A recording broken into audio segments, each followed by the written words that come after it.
One is on immigration, which is I think one of the hottest topics I think here in this country, looking at New York City and the migrant situation. So over the last few years, we've had over 200,000 people come to New York City, and I'm working on a project with one of my other colleagues, Dr. Felicia Arriaga, in looking at how migrants are living in New York City, but also looking at the social, the political, and the public policy frameworks that are actually providing support for them. And so we look at the social provisions, and we're interviewing migrants, but also interviewing government agencies and nonprofit organizations as well to see how they're providing support. One of my other projects actually looks at policing broadly, criminal justice system related projects. I finished my dissertation, which worked on drug enforcement and looked at the inequalities that exist for people who live in public housing buildings, specifically in poor New Yorkers who face increase in policing, but also the threat of policing, and also looking at economics and also what happens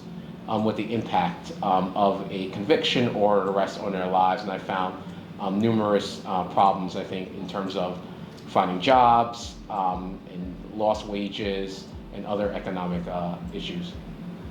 I am working on a book project looking at Black homeownership in New York City between 1920 and 1970.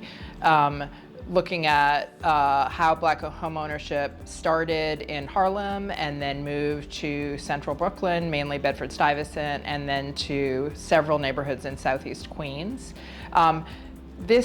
I've been working on this forever, it feels like. And it's a topic that really hasn't been covered by scholars. During the period, this kind of mid-20th century period, we hear a lot about white flight, about how white people moved to the suburbs.